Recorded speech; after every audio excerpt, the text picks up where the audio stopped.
Howdy, my name is Ian Wilson, and I am here to answer a few questions about Burt's Bees. I worked for Burt's Bees back, so it was autumn of 2007 to autumn of 2012, pretty much right at their peak before they got bought. So yeah, go ahead and dive right in. So, and the reason this is coming up, some of you may have heard in the news, the Burt of Burt's Bees, his name is Burt Shavatz. I'm not even sure if I'm pronouncing that right. He passed away recently. So Burt, this larger-than-life beekeeper, starts a company that grows into a natural product powerhouse. What attracted you to Burt's Bees? Well, it was a recruiter. I didn't know they had any openings. I had recently been laid off.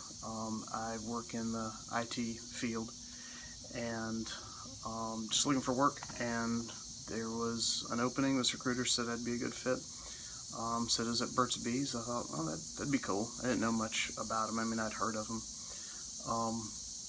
So I went into their IT department doing application support, and pretty quickly identified, a weakness that they had.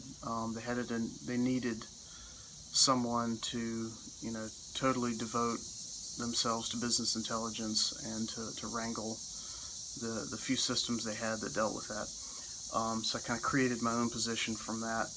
So pretty much was the business intelligence architect for Burt's Bees in my 5 years there.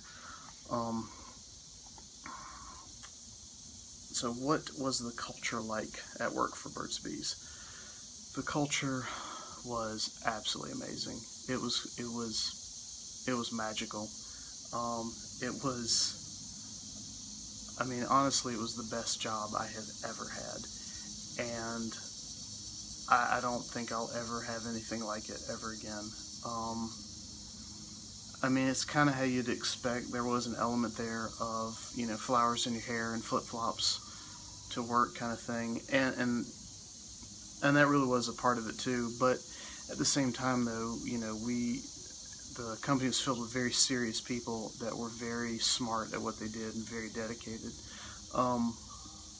The bigger thing, the deeper thing about the culture there, and what made it so wonderful was every one of us, we were convinced that we would change the world. That was on our subconscious, but that was on our conscious minds as well. And it's a great motivator, and it's one of those things where, Monday morning rolls around, I'm looking forward to going to work. I read somewhere recently, it said, you don't hate Mondays, you hate your job. I liked Mondays. And that belief that we changed the world was founded upon the fact that, we were proving people wrong. We were manufacturing a product in America, not shipping it overseas, not outsourcing, and we were doing it with environmental sustainability at the forefront, and we were making a profit. Everyone said it would be impossible, and we were proving them wrong, and it was amazing. Loved being a part of that passion. It was just absolutely amazing. And yeah, like I said, I don't think I'll ever find anything like that again.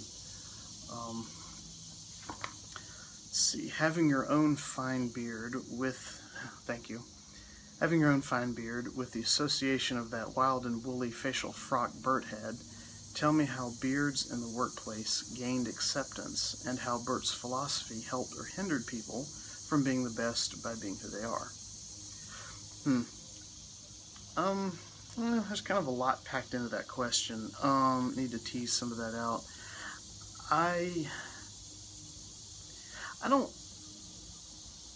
Burt probably didn't have that big of an impact on Burt's Bees as people think.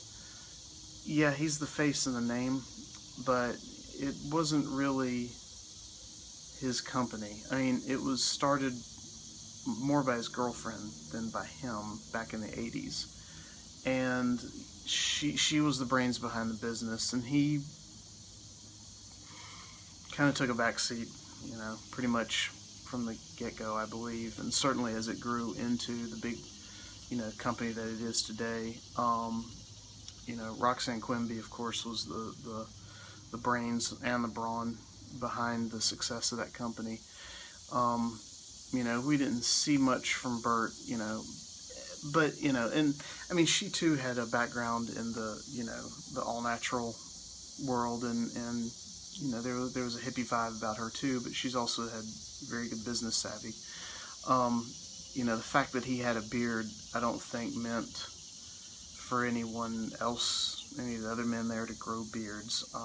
Beards are pretty rare there, but no different than, I guess, the population norms that you see. I mean, in the past recent, few years, beards have gotten really popular to the point where even commercials make fun of it. I've had this beard for years, 20 years.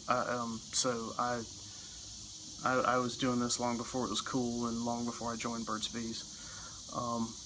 It's funny though, people did think there was some connection between myself and Burt. And just in a childlike way. I mean, even kids would see me coming and going in and out of the building, and I'd hear comments like, "Was that Burt?" or like, "Was that Burt's son?" So I mean, I thought that was kind of cool. But as far as I mean, the philosophy. I mean, yeah, we certainly did cultivate a philosophy of being the best that you can be, because we were trying to make the world the best it could be. I mean, that was a part of our core values, and we did live up to those core values. They weren't just words on a PowerPoint slide. But, as far as, I mean, beards in the workplace, I mean, I don't know how accepted they are now. I mean, the current company I'm in is a software company, which, they tend to be a little more, loose and relaxed and forward with fashion and stuff like that. But in the same building I'm in, there's law firms and financial companies, and I don't see any beards at all. So I don't think the corporate America, I don't think they expect beards anymore. I think it's seen as a trendy thing or a hipster thing or an outsider thing.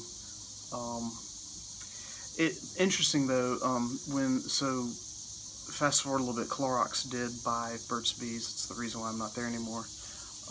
When they came to visit, one of their high mucks in the IT side of things was coming out for a visit, and she was taking us out to lunch, and we were just chatting, and the discussion of dress code came up, because Burt's Bees headquarters, there wasn't really a dress code, and I took advantage of that, because I like to wear kilts. I wear kilts every day, so I would wear my kilts to work at Burt's Bees. And it came up that at Clorox, at their headquarters, and at any of their facilities, they very strict dress code. And then someone asked on my behalf, what would they say about my beard? And she says, "Oh no, we wouldn't touch that." So I guess that led me to believe, probably for religious reasons, they would dare not say anything about somebody's facial hair or hair in general.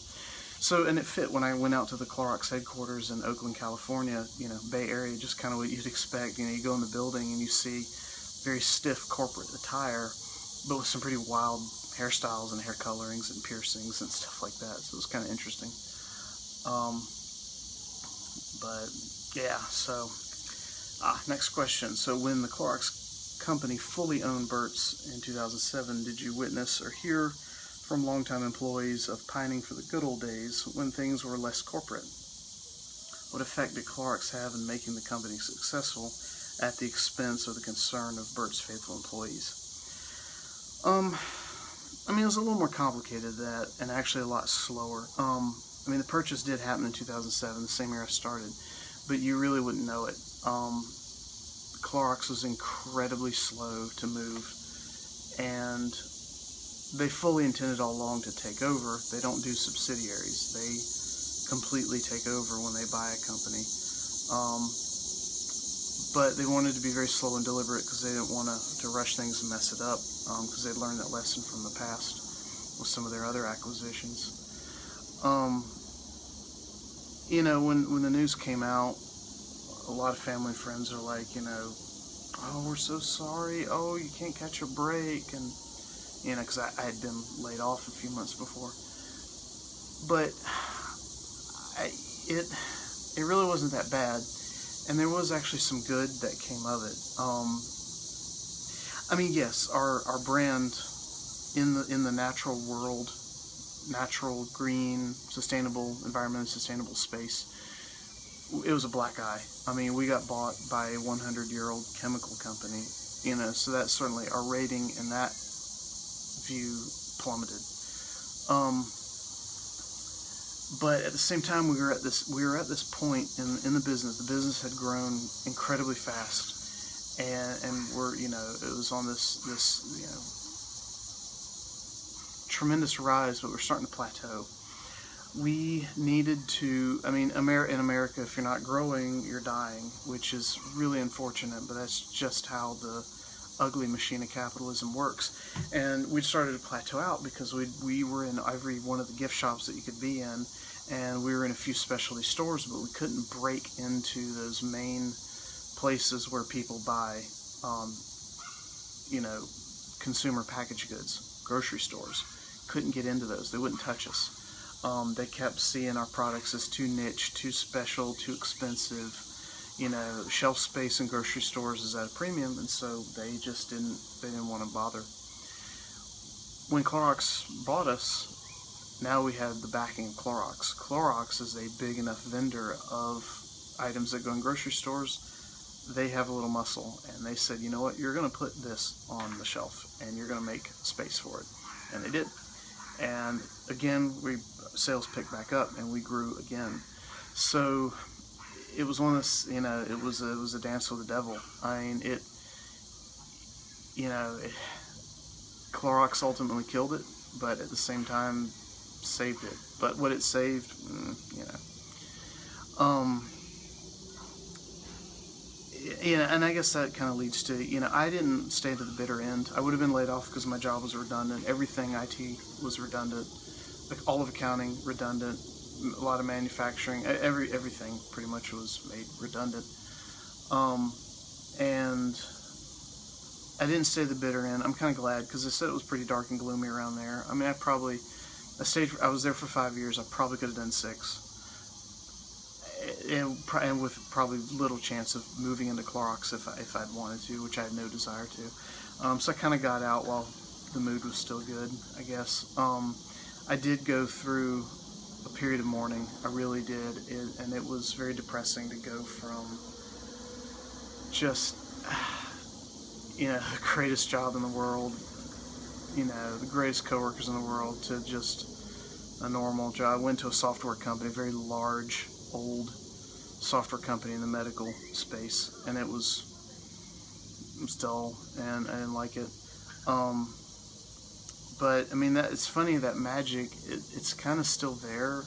We still have reunions, us Burt's Bees folks, even the Burt's Bees in the IT department. We still have reunions. We get together.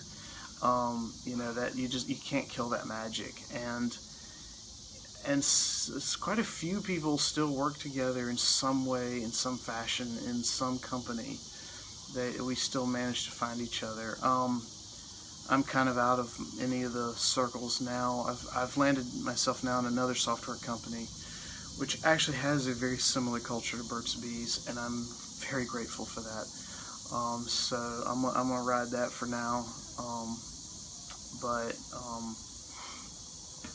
Yeah. So next question. So hearing the death of Burt over the weekend, what went through your mind? It was sad. I mean, you know, he was a character of our age, and you know, and we've lost him now. You know, he was a champion for the environment and for the bees. You know, he was big in campaigning about saving the bees. I mean, colony collapse disorder is still a very serious thing, and you know, bees aren't just fuzzy and cute. I mean, without bees, we lose like what, 40–50% of our food supply. So, you know, I hate that I never got to meet him. It was just bad timing. You know, he wasn't around that frequently. All of my coworkers got to meet him at some point. I just over the 5 years, just managed to miss him.